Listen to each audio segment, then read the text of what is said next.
Did you know that each of these steps help your child develop essential life skills? With these 10 simple steps, you'll create lasting memories, teach valuable life lessons, and foster a sense of togetherness. From pitching a tent to cooking over a campfire, each step offers a hands-on experience that will leave a lasting impact on your children. How do I introduce my child to camping? Step 1, sleeping under the stars.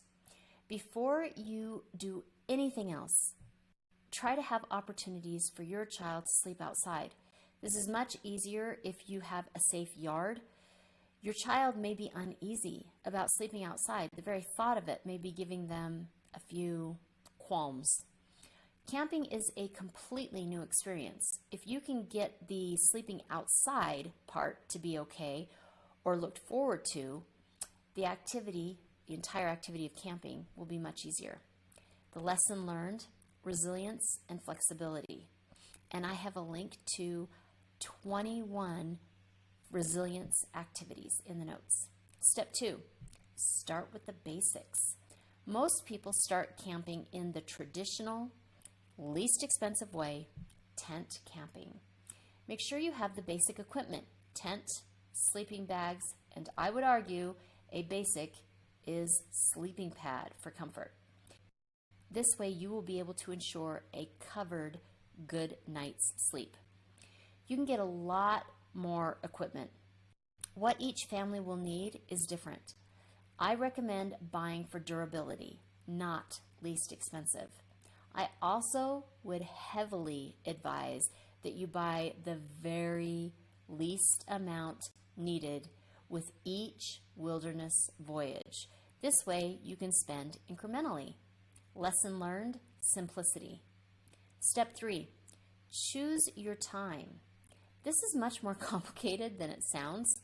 This encompasses checking calendars, looking at places to go, and checking the expected weather. Calendars, you are getting away from it all. You do not want to be somewhere where everyone expects to dial in and get on a Zoom meeting. Choose a time when everyone is completely off. Places to go.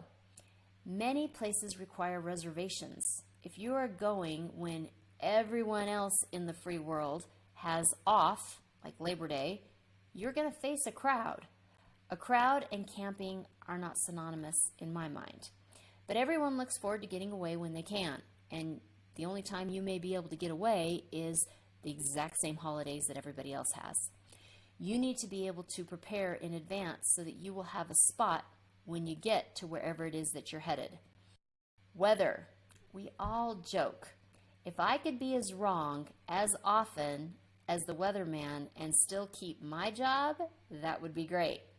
The reality, however, is that any idea you can get on an upcoming storm is golden. If you are tent camping, cold or wet makes for miserable kids. Miserable kids and early camping experiences make for lasting bad memories associated with camping. Lesson learned, time management and planning. Step 4, comfort. Your children can be in their most comfy clothes, even if that's their jammies, all day long as they are weather appropriate and do not limit their activities. You want to make sure everyone has a great pair of sneakers for hiking or walking in the woods and a swimsuit if you are near water. Usually in the woods, it can be warm in the day but fairly chilly at night, so a sweatshirt around the campfire at night is wonderful. If you are sitting around the campfire, comfort would include chairs if your family prefers. Lesson learned, mindfulness. Step 5, teach basic skills. When you are camping, this is so much fun. And when you're at home, this is the biggest chore and you have to nag all of the time. It's so funny, the flip-flop that happens here. Let the children help you pitch the tent. Show the kids how to build a fire.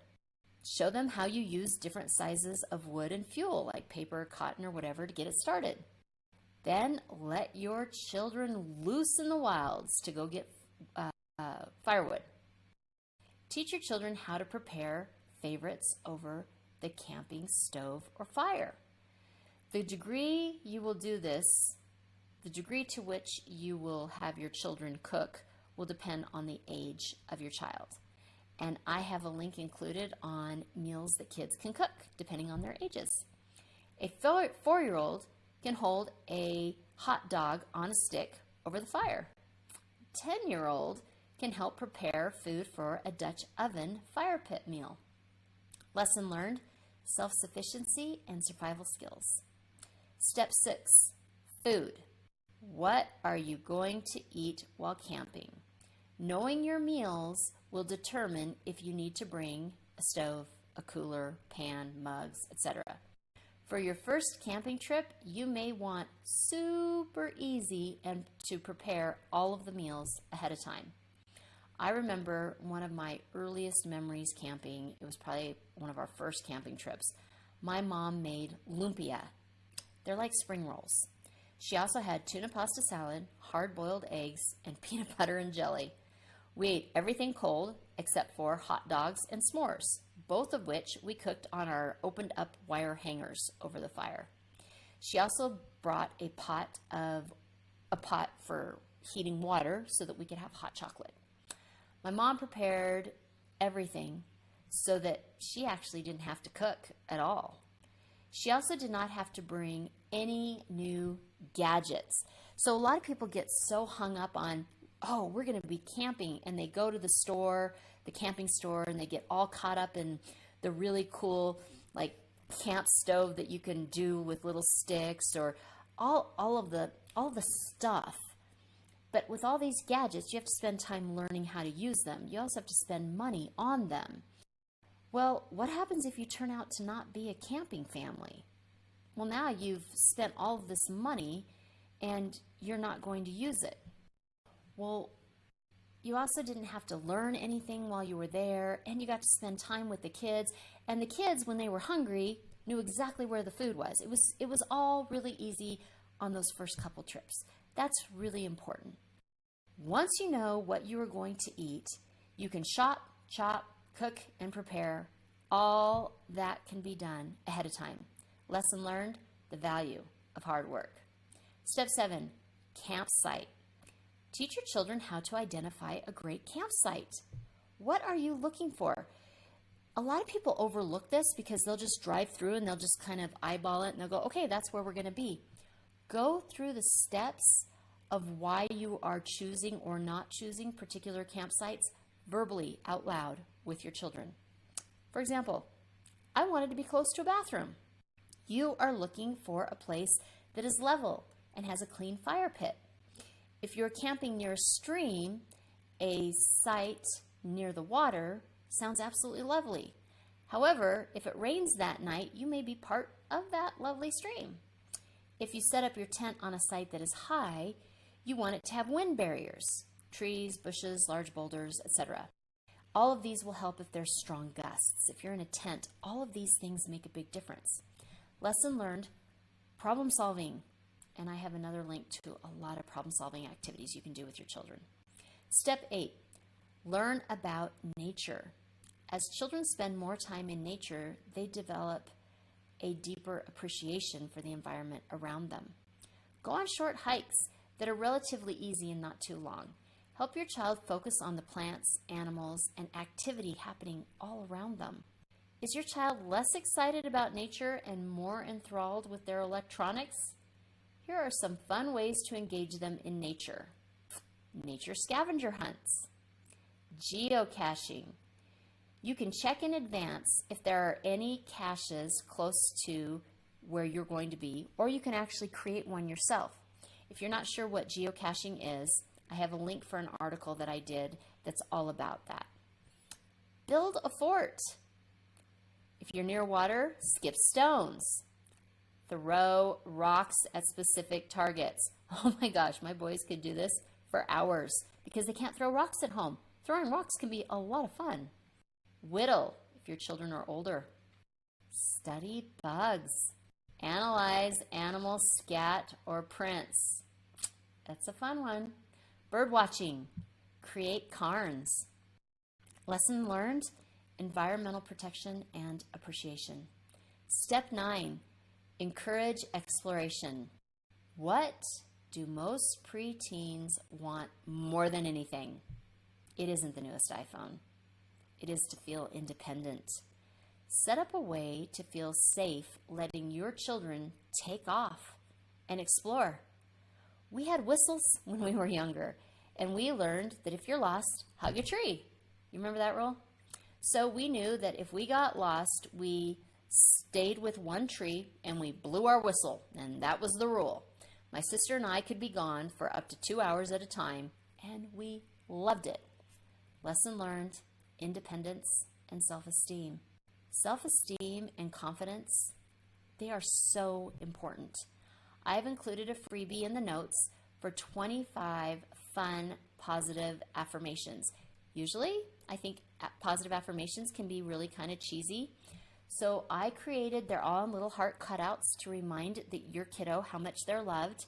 And they all begin with, today I, because that makes them super relevant to your child. So today I am going to be the best friend that I can be. Those kind of things. Step 10, family fun. You decided to go on a family camping trip so that you could all connect and have a great time. How are you going to prepare so that you can make sure that everyone does, in fact, have that great time? Indoor games in case the weather turns. You need downtime, or you want to play a game at night. I have a link to a lot of the games that we played from ages like 4 all the way to what we're playing still today, so that you can get an idea of some really great games to take. Outdoor games. Ideas, campfire songs, or stories. Stories, campfire stories, ghost stories. Stories are so general. So you can cheat and you can download some amazing campfire stories ahead of time. I have Spotify, but whatever streaming thing you use, you can do this. But just look under, this is what I did.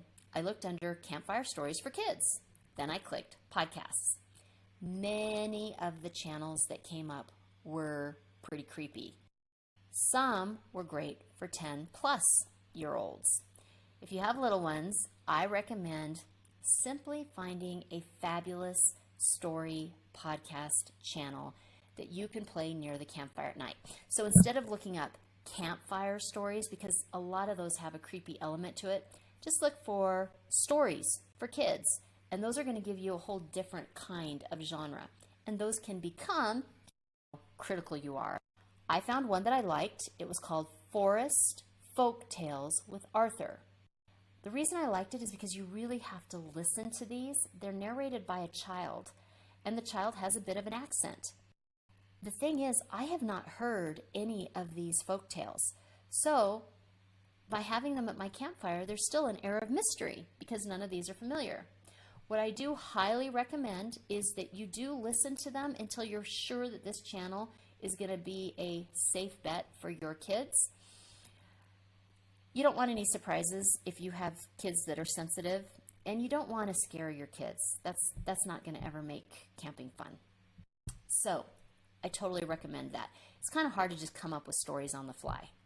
The reason I picked the ones I did is because you don't have to bring art supplies for any of us for all those. So nature crafts, tree rubbings, water vehicles, wind chimes, bark owls, nature mandala or flower art, pressed flowers or leaves. All of these, you don't need to bring art supplies. When you look up nature art, which you can do on Google, Pinterest, whatever, there's hundreds of them. Most of them require you to bring your own art supplies. I tried to do easy. Stargazing, taking pictures, map fun. Okay, I'm going to explain map fun. So either buy some fun trinkets at the dollar store or find something at your campfire and hide it. And just a short walk away from your campfire. And then get out an old-fashioned map. And you're going to have to create it so that it's a map that signifies your campsite area. And then give your children the map and the directions to the object, but old-fashioned style, like north, south, or whatever. so it teaches them how to find a location without Siri or GPS. Find the perfect walking stick and then wrap it later for a craft.